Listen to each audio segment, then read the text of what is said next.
darkness beneath memory, hearing earth beat heavy.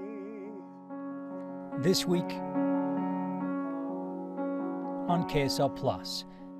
I cannot change remembering, marching hope and ground pounding. The project has, from the very beginning, felt like we were just tools or instruments in the process. How one man's discovery It was a little shocking that I didn't know about it previously. of Ukraine's difficult past turned into a musical. Kalyna, Kalyna, your little leaves grow. What else might I give to help it be so? That's now helping to inform There isn't enough and raise funds sunlight for all. for those impacted by the current Forgive conflict me. in Ukraine. One less may soften your fall. We just felt like this might be an opportunity to share the love of Ukraine and their culture and their history with not only Utahns but other people here in the United States in an effort to raise money for refugees who are in extremely difficult circumstances at the moment. I'm Matt Rascone, and this is KSL Plus. And this week, we bring you the music and take you behind the scenes of Kalyna the Musical, a story about Soviet Ukraine's suffering through Holodomor, a man-made famine that killed millions, and the country's struggle for independence. Here's my conversation with creators Ben Lowell and Carissa Klitgard and two of their cast members.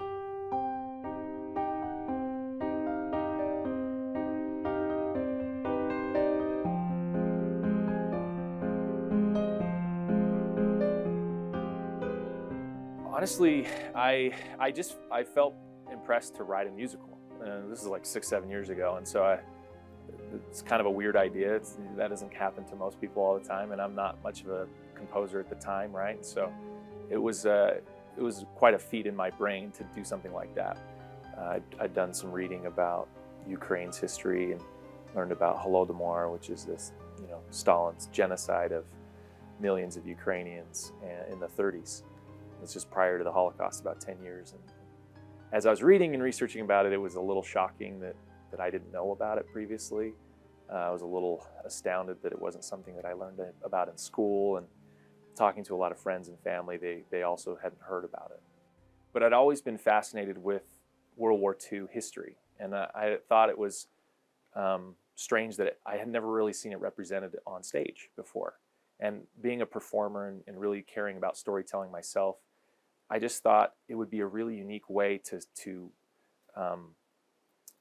understand and learn about some of these stories of people who lived during that period of time. I think because in the United States we're a little bit isolated, we're quite a bit isolated from war. We don't experience it here very often, especially in the last 20, 30 years. Unless you have somebody who's been in the military and served, or you've served yourself, I think it's extremely hard for us to comprehend what it would be like to be in armed conflict. And so I started reading more about some of these historical stories, survivors from armed conflict, survivors from camps and other places. And that's kind of what led me to Ukraine. I started reading about their history, and I learned that it is largely untouched. Nobody's really done it in media. I haven't seen any large-scale movies or musicals or plays about that era, and specifically about the country. And so it felt like it was untouched, and felt like these people deserved to have their stories heard in a very profound way. And so I shared that thought and that concept with a friend of mine, Carissa. I was equally daunted, but Ben had composed this lullaby theme, and it was kind of the first thing of the show. And so he proposed the concept and then this lullaby, and for some reason it just really gripped me. I felt drawn to it, and so, but I was really, really nervous about writing it. The biggest challenge is we've never done this before. So trying to gain the confidence and the endurance and perseverance to really kind of complete a project like this has been challenging. And so I thought, well, if I'm going to write anything at all, I'm going to have to feel immersed in the culture and history and speak from some place of authority or knowledge. And so I spent like the next year just researching. We wanted not only it to feel historically accurate, but also authentic to the people and the culture. I tried to find as many journals as I could and get in as many Facebook groups as I could with people that were sharing documents and photos and journals and stories of their parents. And I just really tried to get, because I felt like it would be more powerful coming from a place that everybody could relate to, a family, a mom and dad and their child, and what life was like enduring these atrocities.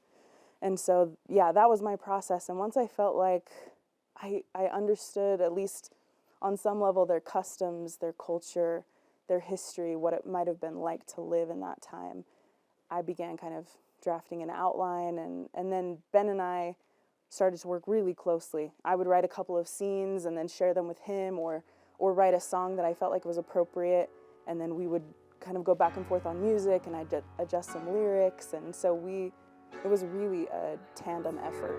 I don't mind the space between this and this, but I think don't you think?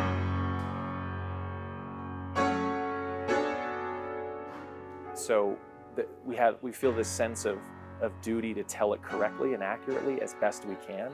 And so there's some vulnerability around, are we doing this right?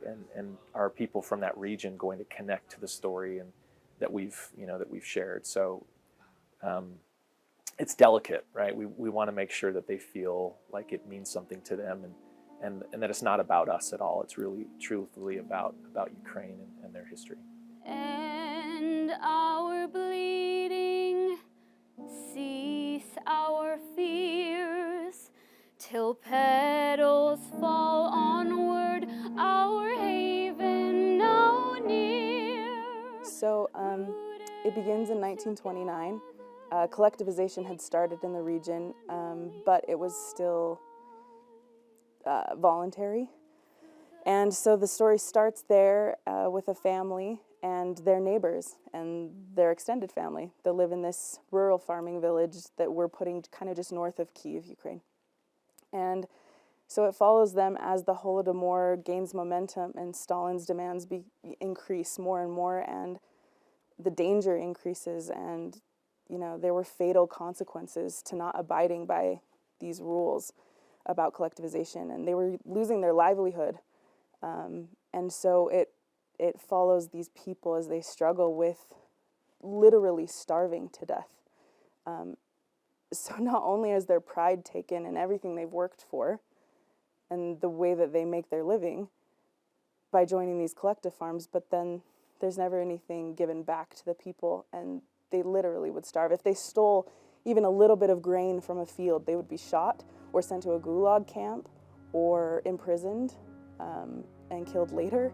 It was truly horrific what was going on. People laying in the streets. I mean, it is about as rough as you can imagine.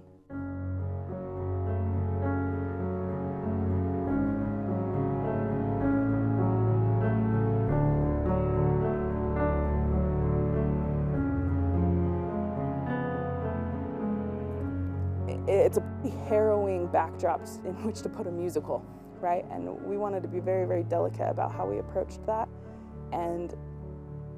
But the truth is, they came out of it. There were people that survived and culture that survived.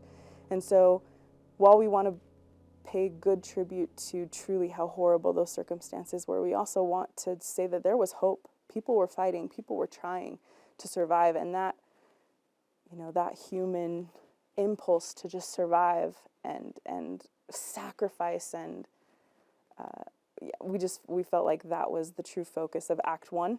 It's a sad show, so it's a lot of it's very emotional. It's there's hope there, but it's got some tragic moments, and it's an emotional roller coaster. So but a story that needs to be told, and it's something that really happened. So And really our characters and the love that they share is Mhm. just tangible. That's basically the whole show is love wrapped up. You know, that's really what it. love, Yeah. liberty. Uh-huh. And just wanting to be left alone. You know, like. Only 10 years later, we see World War II begin to happen, and the Nazis occupy Kyiv, and the Soviets bomb their own city because it was occupied by Nazi Germany, and so they have to endure this monumental atrocity again, and still they came out the other side. It's the resilience and perseverance of these people. It makes me really emotional because it's pretty astounding. It's hard to believe that anything came out the other side of just event after event and oppression after oppression. It's pretty sobering and also very hopeful, very inspiring. A war I fight if we could come to win the liberty of land and skies within. So I am Petro. I am Kalyna's, the title character's father. We're just grateful to have the volunteers and the support that we do. Otherwise, it would be totally insurmountable. Kalyna, Kalyna, your little leaves grow. And I play Nadia, Kalyna's mother. So her character is just beautiful. We're very humbled at the willingness of, you know, these professionals to participate and want to help. We just feel so grateful. We just feel so humbled to be able to feel like we can do something, because so much of what's getting emotional. So much of what's going on right now is just, it's just terrible, and it feels like, it just feels helpless. So I feel like this has just been a beautiful experience for us to be able to give part of something that we have. So. I mean, we've just been blown away by the response of these volunteers to just be willing to give of their time and their talents. So we couldn't be more grateful. I totally feel the same way. It's just grateful for the opportunity to be able to do something, you know? Because like just watching all the things you see on the news, all the horrible things that are going on, history is just repeating itself. And yeah, we're just grateful to be able to help in some way, and we're just lucky that we were able to be in the right place at the right time.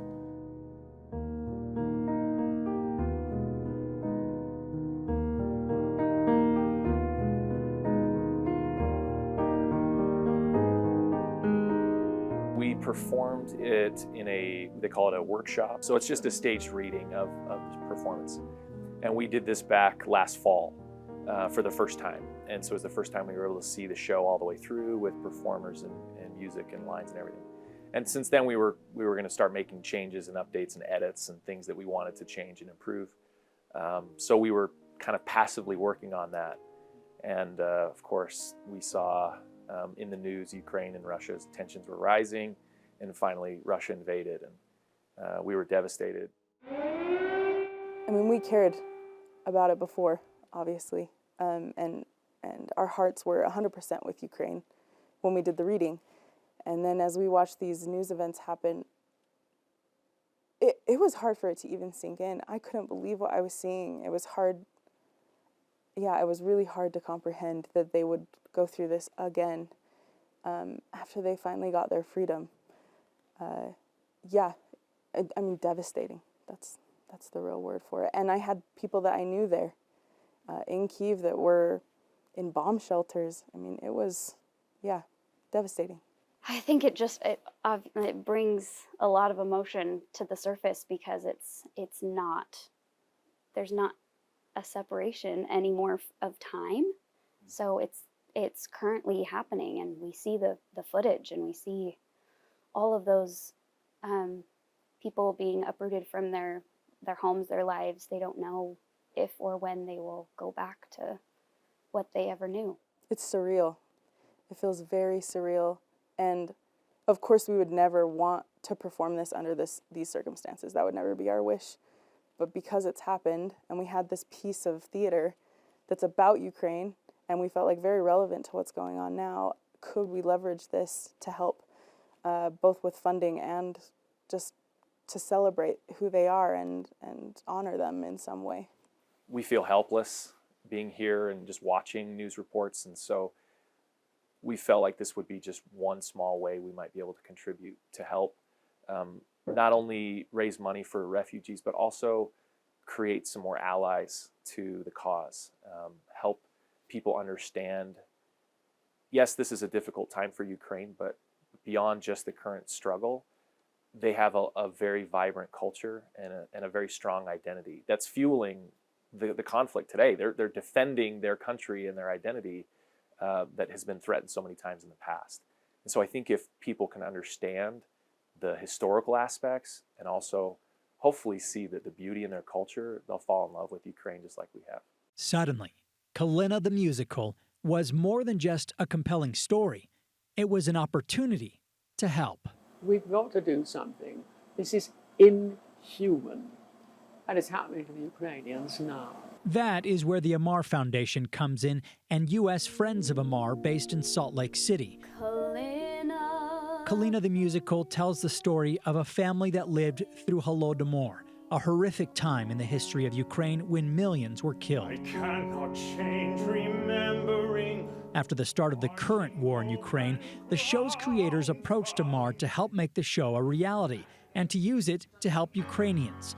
For more than 30 years, Amar has been serving refugees in Europe, and its founder, Baroness Nicholson, says they've been on the front lines of that humanitarian work since the start of the invasion. Ukraine, as you know, is in the most terrible situation with hostility, ferocity in Europe we've never seen since the Second World War, with the degree of cruelty, the degree of horror, the degree of fear, and millions and millions of people fleeing. A lot of people are really interested in helping Ukraine. They just don't know how, and we want to give them that opportunity. They agreed to sponsor the show at the Eccles Theater in Salt Lake, with all proceeds going to the cause. So we're there, we're on the ground, and we're begging for people's help and support.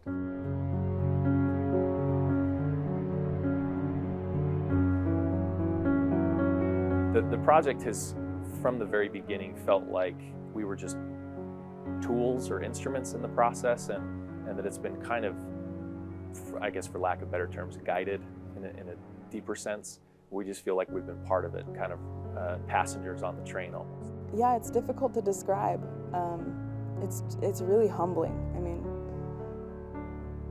we wouldn't have done this or asked this much of people except for under these circumstances. That's like empowered us to just say like, hey, we all need to gather together to help. Otherwise, we'd feel too sheepish to ask what we've asked of people. But to hear the lyrics sung and feel that they really do resonate with what's going on right now is, yeah, it's very emotional. It's hard to describe, but I think the overwhelming thing is just gratitude. That's the overwhelming feeling I have. Before I fight, if we could come to win the liberty. The end of the show is we focus on, in 1991, the referendum for independence. So Ukraine has finally won independence and they're a free nation. And we thought that was the end of the story, all she wrote. And so for this to have happened now, it's awful. We feel for their fight for freedom, and we see the independence in their spirit.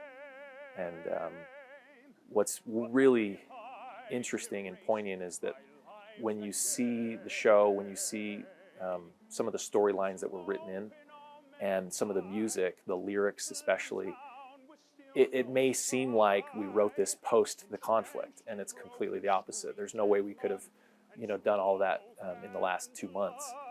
But because it's so relevant to what was happening, it feels like it may have been written after that. So what it tells me is that Ukraine's history is repeating itself.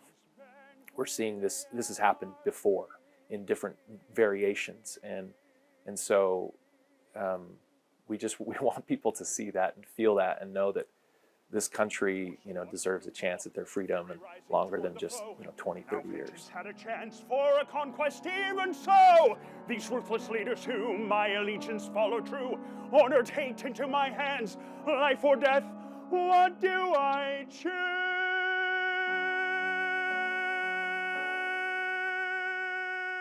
That does it for us this week here on KSL Plus. I'm Matt Rascone. We'll see you again next week.